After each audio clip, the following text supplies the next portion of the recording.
Nominated పదవులన్నీ కూడా దసరా నాటికి ఈ ప్రభుత్వం భర్తీ చేయనుంది. పురుషోత్తమ్ రెడ్డి గారు అసంతృప్తుల్ని బుజ్జగించినట్లేనా? ఎందుకంటే ఈ రిమైనింగ్ ఏవైతే కార్పొరేషన్ చైర్మన్లు కానీ, డైరెక్టర్లు కానీ, దేవాలయాల చైర్మన్లు కానీ, పాలక మండలి సభ్యులు కానీ, ఇక అందరినీ అన్ని పదవులు కూడా భర్తీ చేయడానికైతే చాలా సీరియస్గా వర్క్ చేస్తున్నారు. క్యాబినెట్ కూడా అనేకమైన కొత్త నిర్ణయాలు తీసుకుంటా ఉంది. సో ప్రజలకు సంబంధించి, ఆరోగ్య బీమాకి సంబంధించి సో ఎలా చూడొచ్చు ఈ అంశాలన్నీ పురుషోత్తమ్ రెడ్డి గారు? బ్రహ్మరెడ్డి గారు అందరికీ నమస్కారం. బేసిక్ గా 2-3 అంశాలు వాయిదా పడడానికి కానీ, కొంత తాత్సారం చేయడానికి కానీ కారణాలు కనిపిస్తున్నాయి. మొట్టమొదటి అంశం, Telugu Desam party from the beginning Chandrababu గారు ముఖ్యమంత్రి అయినప్పటి నుంచి ఇప్పుడు ఉన్న అవకాశాలు 4 అయినప్పుడు 10 మంది వెయిట్ చేస్తుంటారు. ఒకరికి ఇస్తే ఇంకొకరు అసంతృప్తి ఉంటారు కాబట్టి అట్లా పెడితే 10 మంది దాన్ని చూసుకుంటా ఉంటారు అనే ఒక లాజిక్ రాజకీయాల్లో ఎప్పుడు ఉంటుంది. అంటే ఒక పోస్ట్ ని ఒకరు ఫిలప్ చేసేస్తే ఇక ముగ్గురు అసంతృప్తి వస్తారు. అది దాన్ని ఫిలప్ చేయకపోతే 4 ప్రయత్నం చేస్తూ ఉంటారు అనే స్ట్రాటజీ కూడా కొన్ని సందర్భాల్లో రాజకీయ పార్టీలు చేస్తూ ఉంటాయి. ఇది ఒక కారణం కనిపిస్తుంది. మిగతా 2 ప్రధాన కారణాలు నాకు అనిపిస్తుంది ఏంటంటే, ఒకటి, తెలుగుదేశం పార్టీ బహుముఖ నాయకత్వాన్ని నియోజకవర్గ స్థాయిలో ఉద్దేశపూర్వకంగా ప్రోత్సహించే ఒక బలమైన పార్టీ. అది ఆ పార్టీ బలం కూడా. ఇప్పుడు వైఎస్ఆర్ కాంగ్రెస్ పార్టీకి 175లో కనీసం 150 ఎవరు ఎమ్మెల్యే క్యాండిడేట్ అవుతారు ఇప్పుడే మనం చెప్పవచ్చు, కొంచెం ఓపిక్ గా నోట్ చేసుకుంటే. కానీ తెలుగుదేశం పార్టీలో అటు చెప్పలేం. ఎందుకంటే తెలుగుదేశం పార్టీలో చివరి వరకు ఒక నియోజకవర్గంలో 5 మంది 10 మంది ఆశావాహుల్ని ఆ పార్టీ ఎంకరేజ్ చేస్తుంది. అంటే వీలే కాదు, పర్మనెంట్, చాలా మందికి అవకాశాలు ఉండే, అది ఆ పార్టీ స్ట్రెంత్ కూడా. అది బలానికి చిహ్నం అయితే ఈ నామినేట్ ఫిలప్ చేయడం అది బలహీనానికి చిహ్నంగా మారిపోతుంది. కారణం ఏంటంటే 10 మంది ఎమ్మెల్యే స్థాయి వాళ్ళు ఉంటారు కాబట్టి 10 మందిని రికమెండ్ చేస్తుంటారు వాళ్ళ అస్తిత్వాన్ని కాపాడుకోవడం కోసం. ఆ రకంగా తెలుగుదేశం పార్టీకి ఉన్న బహుముఖ నాయకత్వం వల్ల ఎక్కువ మంది ఆశావాహులు ఆ పార్టీ నుంచే ఉన్నారు. పైపెచ్చు 134 మంది ఎమ్మెల్యేలు గెలిచారు. కాబట్టి ఆ పార్టీకి ఒక బలమైన పరిస్థితి ఉంటుంది. రెండో కారణం, బలమైన కారణం చెప్తుంది, తెలుగుదేశం పార్టీకే ఇన్ని సమస్యలుంటే అదనంగా 2 పార్టీలు తోడైనాయి, జనసేన అండ్ బీజేపీ. ఎన్నికల్లో గెలవడానికి ఇది బలం. ఎందుకంటే 2 పార్టీలు ఓట్లు యాడ్ అయితే మంచి ఓటింగ్ ఉంటుంది, ఈజీగా గెలవడానికి స్కోప్ వచ్చింది, మన మంచి ఫలితాన్ని కూడా సాధించారు. బట్ ఇప్పుడు ఏమవుతుంది, తెలుగుదేశం పార్టీ ఆశావాహులే ఎక్కువ అవుతున్న నేపథ్యంలో ఇంకో 2 పార్టీలకు కూడా షేర్ ఇవ్వాలి కదా. ఖచ్చితంగా షేర్ ఇచ్చేటప్పుడు ఇబ్బంది వస్తుంది. జనసేనకి ఎంత ఇవ్వాలి, బీజేపీకి ఎంత ఇవ్వాలి. మళ్ళీ బీజేపీ జనసేనలో అంతర్గతంగా కొన్ని సమస్యలు వస్తాయి. కారణం ఏంటంటే ఇప్పుడు మెజారిటీ పదవులన్నీ ఆటోమేటిక్ గా తెలుగుదేశానికి ఉంటాయి, మేజర్ పార్టీ కాబట్టి. ఇప్పుడు జనసేనలో కూడా 175 నియోజకవర్గాల్లో ఆశావాహులు ఉంటారు. వాళ్ళు స్క్రూటినీ చేసుకోవాలి, మనకు వచ్చే 10 అవకాశాలని ఎంతమందికి ఇవ్వాలని. బీజేపీకి అట్లాంటి పరిస్థితి కాబట్టి వాళ్ళు అంతర్గత సమస్యలు 2 పార్టీలు అదనంగా తోడైనాయి. 2 పార్టీలు కూడా చాలా బలంగా, బీజేపీ నాయకుడు మీకు గుర్తుంటే వాళ్ళ పార్టీ నూతన అధ్యక్షుడు మాధవ్ గారు ప్రమాణ స్వీకారంలో విష్ణుకుమార్ రాజు గారు అనుకుంటున్నా శాసనసభ పక్ష నాయకుడు విశాఖపట్నం ఎక్కడ వ్యాఖ్య చేశాడు. అసలు అంది 5% 10% అంటారండి, ఒప్పుకోవద్దండి, అసలు మనం లేకుండా ఉంటే కూటమి గెలిచేది ఎక్కడ అన్నాడు. సరే ఎట్లా గెలిపించారో తెలియదు కానీ గెలిచేది ఎట్లా అన్నాడు. అంటే కాబట్టి మనం 20% అడగండి అన్నాడు. ఇది నూతన అధ్యక్ష 20% అడగల మన వాటాన్ని. ఇప్పుడు జనసేన వాళ్ళు ఏమనుకుంటారు, కొంచెం రియాలిటీ కూడా, ఒక తీవ్రమైన కొంచెం క్లిష్టమైన పరిస్థితుల్లో జైల్లో ఉన్నప్పుడు పవన్ కళ్యాణ్ గారు నేరుగా వెళ్ళి చంద్రబాబు గారు కలిసి బొత్తు ప్రకటించడం వల్ల ఆ పార్టీకి ఒక బూస్టప్ వచ్చింది, ఎవరు కాదని లేదు. కానీ జనసేన అనుకుంటారు మెయిన్ కదా, ఒక కీలకమైన సమయంలో తీసుకున్న స్టెప్ కదా రాజకీయాలను మార్చేసింది. కాబట్టి ఆ మేరకు మాకు 21 సీన్లు దృష్టిలో పెట్టుకోకుండా మనకు గౌరవప్రదమైన స్థానం కావాలని వాళ్ళు కోరుకుంటారు. తెలుగుదేశానికి ఉన్న సమస్య తెలుగుదేశంకి ఉంది. కాబట్టి 3 ఉన్నప్పుడు క్లిష్టంగా మారుతుంది. తెలుగుదేశానికి నేను ప్రారంభంలో ఒక యాటిట్యూడ్ చెప్పాను, కొంత అవకాశం ఇచ్చేస్తే మిగతా 4 ఇంకా రాదనుకుంటారు కాబట్టి వెయిట్ చేస్తూ పోయి అందరినీ ఆశావాహులు తయారు చేసుకోవడం. ఇక్కడ ఎంత పోయింది, ఇప్పుడు తెలుగుదేశం పార్టీ ఒత్తిడికి గురవుతోంది, ఒక పక్క ఇండిపెండెంట్ ప్రదర్శిస్తోంది. ఒత్తిడి ఎట్లా, నేను ఇంతకుముందు ఇండిపెండెంట్ అట్లా చూడండి. మీకు మీ డిబేట్ లోనే ఒకసారి నేను ప్రారంభంలో చెప్పాను, నాగబాబు గారికి ఎమ్మెల్సీ మంత్రి, మీరు ఎప్పుడైనా చూసారా చరిత్రలో ప్రెస్ నోట్ లో మంత్రి పదవి ఇస్తానని చెప్పడం? చంద్రబాబు గారు ఇప్పటి వరకు ఇవ్వలే. చంద్రబాబు గారు కానీ భారతదేశంలోనే ఎవరు లేదు. ఎందుకంటే మంత్రివర్గం ఇవ్వడానికి ఈయన చెప్తే గవర్నర్ ఓకే చేసేస్తాడు. పైపిచ్చు వాటి క్లియర్ వేకెన్సీ ఉంది బ్రహ్మనాయుడు గారు. ఇప్పుడు ఎవరైనా రాజీనామా చేయాల్సిన అవసరం, క్లియర్ వేకెన్సీ ఉంది. నాగబాబు గారికి ఆ రోజు ఎందుకు ఇస్తానని చెప్పడం తెలుగుదేశం అంతర్గత వ్యవహారం, నేను దాని జోలికి వెళ్ళట్లేదు. కానీ నెలల తరపడకు ముందే ఇంకోటి కూడా ఉంది కదా, మంత్రి అయిన వెంటనే ఎమ్మెల్సీ కావాల్సిన 6 నెలల లోపల ఎమ్మెల్సీ ఎమ్మెల్యే కావచ్చు. నాగబాబు గారు నిజానికి అనౌన్స్ చేసిన రోజు 6 నెలల లోపల ఎమ్మెల్సీ అయిపోయినాడు. కాబట్టి ఎందుకు ప్రెస్ నోట్ ఇవ్వాలి, ప్రెస్ నోట్ ఇచ్చి జనసేన చూడు మా కెపాసిటీ అంతా అని అనౌన్స్ చేసుకునేసినారు. సంవత్సరం అవుతా ఉంది. ఇస్తారా హీరో కూడా తెలియదు. ఇది నెగిటివ్ యాటిట్యూడ్కి వెళ్ళిపోతుంది. జనసేనలో ఒక నిరాశ వస్తుంది. నాగబాబు గారు ఎవరో కాదు, అసలు మా పార్టీ రిప్రజెంటేటివ్ ని అనౌన్స్ ఎందుకు చేయాలి, అసలు ఇచ్చేసిన 6 నెలలకు కూడా ఎందుకు చేయకపోవాలి అనే చర్చ వస్తుంది. కానీ ఈ ఇదేమంటారు వెయిట్ చేద్దాం అనే ధోరణి అనేది పార్టీల మధ్య వ్యత్యాసాన్ని దారితీస్తుంది. రెండో వైపు పవన్ కళ్యాణ్ గారు, ఇంతకుముందు సత్యం గారు చెప్పారు, మనం మాట్లాడుతున్నాం కానీ జనసేన వాళ్ళు అడగపోవచ్చు అనే చర్చ ఒకటి అంతర్లీనంగా చెప్పారు. ఇప్పుడు పవన్ కళ్యాణ్ గారు ఇవన్నీ చూసినప్పుడు ఏమంటున్నారు, బహిరంగ లోపల ఏం మాట్లాడుతున్నారో నాకు తెలియదు, మనం 15 ఏళ్ళు కలిసి ఉండాలి, త్యాగాలు చేయాలి. ఏం త్యాగాలు చేస్తారు? గెలిచిన తర్వాత పదవులు ఎవరు వాటా వాళ్ళకి రావాలి కదా, అంతే ఖచ్చితంగా రావాలి కదా.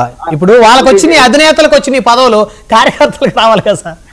అది కాదు బ్రహ్మనాయుడు గారు, బేసిక్ గా ప్రతిపక్షంలో ఉన్నప్పుడు పోరాటమే, అధికారంలో ఎవరి మీద పోరాడతారు? అధికారం వైసీపీ మీద ఇంకేం పోరాడతారు? మీరు అధికారంలోకి వచ్చేసినారు కాబట్టి ఇప్పుడు సహజంగా అవకాశాలు రావాలి. అంటే సంపాదనే కాదు, సేవ చేయడానికి కూడా నాయకుడికి గుర్తింపు ఉండాలి, ప్రజల్లో గుర్తింపు రావాలి కదా. కాబట్టి జనసేన అధ్యక్షుడు దీన్ని లోపల ఏమైనా అడ్రస్ చేస్తారో నాకు తెలియదు. అంటే ఇంతర్గతం కార్యకర్త చెప్తున్నాడు, నేను చూస్తున్నాను, ముఖ్యమంత్రిగా చెప్తాను, మన అవకాశాలు మనకు వస్తాయి అంటున్నాడు, లేదు బయటికి అయితే రావట్లేదు. కానీ బయటకు వస్తున్న మెసేజ్ మాత్రం త్యాగాలు చేయాలి, అసంతృప్తి ఉండకూడదు, మనం ఇంకా 15 ఏళ్ళు ఉండాలి. 15 ఏళ్ళని మీరు చెప్పిన తర్వాత తెలుగుదేశం పార్టీ 30 ఏళ్ళు తీసుకుంటుంది ఛాన్స్.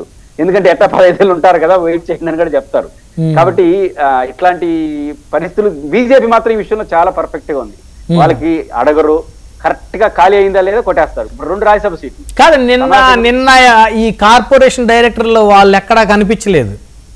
వాళ్ళు చిన్న తీసుకోరండి, వాళ్ళు చాలా అమ్మాయి మీరు బలే చెప్తారు. చిన్న ఎందుకు తీసుకుంటారు? కార్పొరేట్ డైరెక్టర్ వాళ్ళు ఏం చేయాలి? వాళ్ళు అడిగితే దొరకకూడదు చైర్మన్, లేకపోతే ఇంకొక చైర్మన్ అడిగి వాళ్ళు ఇంపాక్ట్ క్రియేట్ చేస్తారు. రాజ్యసభ సీట్లు 2 వచ్చి ఇప్పుడు మనం రవి గారిని అడగాలి, అంటే విజయవాడలో బీజేపీ నుంచి ఎవరన్నా ట్రై చేస్తున్నారా దుర్గగుడి చైర్మన్ కి? వారి దగ్గర ఉండదా? బీజేపీ అధిష్టాన వర్గం సిన్సియర్ గా అడిగితే తెలుగుదేశం ఇచ్చేస్తారండి. ఎందుకంటే మీరు 2 రాజ్యసభ సీట్ల కెపాసిటీ బీజేపీది ఏపీలో లేదు కదా. నాకు తెలిసిన సమాచారం ఏంటంటే బీజేపీ తరపున ఆయన అక్కడ ఆయనకి పని చేసిన వాళ్ళలో ఎవరికో ఆ ప్రాంతంలో ఇచ్చుకోవాలనే దృష్టిలో ఆయన ఉన్నాడని తెలిసింది సార్. ఆయన మన సుజనా చౌదరి గారు ఓకే ఓకే అట్లా ఇచ్చుకోవాలని తెలిసింది. అయితే తెలుగుదేశం పార్టీ తరపు నుంచి ఒక పెద్ద ఆయనకు సంబంధించిన మనిషికి ఇవ్వాలని ఆయన కోరుకుంటున్నాడని చెప్పి తెలిసింది. పెద్ద ఆయన అంటే నందమూరి బాలకృష్ణ గారి పేరు వినపడతా ఉందండి బెజవాడలో. ఎవరో లేండి, మళ్ళీ అవన్నీ మేము మాట్లాడకూడదు. రవి గారి దగ్గర చాలా ఇన్ఫర్మేషన్ ఉంది, మరి మళ్ళీ చెబితే లేనిపోయిన కాంట్రవర్సీ ఎందుకని చెప్పట్లేదు. రైట్, మీరు కంటిన్యూ చేయండి. అందరం మేము అంత పెద్దవాళ్ళం కాదు కదా సార్, వాళ్ళంత గబుక్కుని మాట మార్చగలిగిన స్థితి మాకు లేదు. మేము ఎందుకు మాట్లాడాలా? కాదు, మీరు పెద్దోళ్ళు కాదని మీరు ఎట్లా అనుకుంటారు? మీరు మాజీ ఎమ్మెల్యే, మీ నాన్నగారు ఎమ్మెల్యేగా పనిచేశారు, విజయవాడలో మీకు బ్రాండ్ ఉంది, మీరు అట్లా మాట్లాడుతున్నారు పెద్దోళ్ళం కాదని.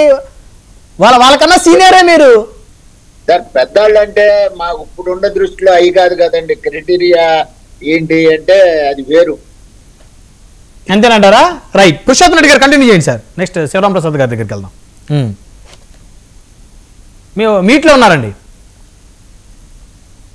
తెలుగుదేశం పార్టీ సొంత వ్యవహారాలు మిత్రపక్షాలతో బిహేవ్ చేసేటప్పుడు తెలుగుదేశం పార్టీ చాలా ప్రొఫెషనల్ గా బిహేవ్ చేస్తుంది.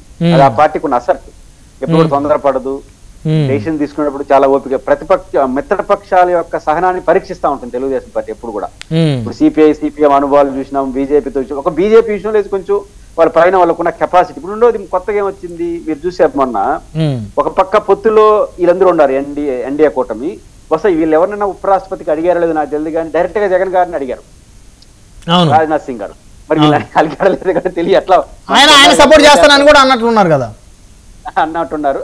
ఆయన ఖచ్చితంగా జగన్ గారు సపోర్ట్ చేయడం నేను తప్పట్ను. ఎందుకంటే 2 పార్టీలు ఉన్నాయి, ఎన్డీఏ ఉంది, కాంగ్రెస్ ఉంది. కాంగ్రెస్ అసలు ఆయన జగన్ గారిని అడగలేదు, ఎన్డీఏ వాళ్ళు అడిగినారు. ఆయన పాలసీ కూడా ఏంటంటే మొదటి నుంచి కూడా యాంటీ కాంగ్రెస్ వినానమస్ కావాలి, రాష్ట్రపతి యాంటీ కాంగ్రెస్ కాదు, రాష్ట్రపతి ఉపరాష్ట్రపతి ఎన్నికలు వినానమస్ కావాలి, వీలైనంత వరకు అధికారంలో ఉన్న వాళ్ళే గెలుస్తారు. పైపించి ప్రణబ్ ముఖర్జీ కాంగ్రెస్ అయినా కూడా ఆయనపై జైల్లో నుంచి ఓటేసినాడు కదా, ఆయనకు ఒక పాలసీ ఉంది. వాళ్ళు అడిగారు, రిక్వెస్ట్ చేసినారు. కాంగ్రెస్ పార్టీతో అసలు వాళ్ళు అడగలేదు కదా, అడగకుండా ఎట్లా ఓటేస్తారు? జగన్ గారికి అత్యంత గౌరవించి వాళ్ళు అడిగినప్పుడు చాలా డిప్లొమాటిక్ స్టాండ్ ఆయన తీసుకున్నాడు. ఆయన ఉపరాష్ట్రపతి ఇది కూటమి అభ్యర్థి పోటీ చేసినప్పుడు కూడా ఈ కాంగ్రెస్ అభ్యర్థి ఒక రకంగా సైన్ చేసి ఇచ్చుకున్నాడు. ఇవ్వలేకపోతున్నామన్నా ఏమనుకోవద్దండి, మీరు ముందు అడగలేదని చెప్పాడు. కాబట్టి ఆయనకి ఇబ్బంది లేదు, వీళ్ళకి ఇబ్బంది కదా. రాజ్నాథ్ సింగ్ డైరెక్ట్ గా జగన్ గారి పోటీ ఫోన్ చేస్తే వీళ్ళు ఇప్పుడు ఏం చేయాలి, తెలుగుదేశం వాళ్ళు, జనసేన వాళ్ళు, రైట్ మరొక ఎపిసోడ్ పుష్పత్ రెడ్డి గారు, సమయం తక్కువగా ఉంది. రాధా గారు లోకేష్ గారి భేటీ, దాన్ని ఎలా చూస్తారు మీరు? ఇప్పుడు రాధా గారిది కొంత స్వయంకృతాపరాధం అనేంత నాకు పరిచయం కానీ విజయవాడ రాజకీయాలు అంత అవగాహన లేదు. పెద్దలు ఇద్దరు ఉన్నారు, వాళ్ళు చెప్పాలి. కానీ ఆయన ఏమనంటే మళ్ళీ రవి గారు బాధపడతారు, మీరు జాగ్రత్తగా. కాదు రవి గారికి సంబంధించిన లోకేష్ గారి రాజకీయాల్లో మన అవసరం, మన కెపాసిటీ క్రైటీరియా, మన చరిత్ర కాదు. నా కెపాసిటీ ఏంటి, నా అవసరం ఏంటి, సమయం వచ్చినప్పుడు నేనేంటో నేను చూపించుకోవాలి, అదే రాజకీయం తప్ప ఇంకోటి కాదు. కాబట్టి వంగవీటి రాధా గారు ఒక imageable personality, no doubt at all. Andhra Pradesh లో కాదు, తెలుగు ప్రజలు ఎక్కడ ఉన్నా కూడా ఆయనకంటూ ఒక ఇమేజ్ ఉంది. ఆయన రాజకీయ వారసుడిగా నిలబెట్టుకోవాల్సిన బాధ్యత వారిది, కుమారుడిది. ఇంకొక పార్టీ వాళ్ళు నిలబెట్టరు, ఆయన నిలబెట్టుకుంటే ఆయన గుర్తిస్తారు. ఆయన అవసరం సృష్టించుకోవాల్సిందే. కానీ ఇప్పుడు గెలిచిపోయిన నేపథ్యంలో అది సాధ్యం కాదు. గెలిచక ముందే ఒక అవగాహనకు వచ్చేదైనా చేస్తేనే కష్టం, చెప్పిన మాట వింటారో ఏంటో తెలియదు. ఇప్పుడు ఫుల్ స్వింగ్ లో గెలిచిపోయిన తర్వాత అది అంత సులభం కాదు. కాబట్టి వంగవీటి రాధా గారికి సంబంధించినంత వరకు వాళ్ళ చరిత్ర వాళ్ళు దృష్టిలో పెట్టుకుని అధికారంలో ఉన్న వాళ్ళు గుర్తించరు, అవసరాన్ని దృష్టిలో పెట్టుకుని గుర్తిస్తారు. ఆ అవసరాన్ని ఆయన ఎంత సృష్టిస్తాడనే దాన్ని బట్టి ఆధారపడు.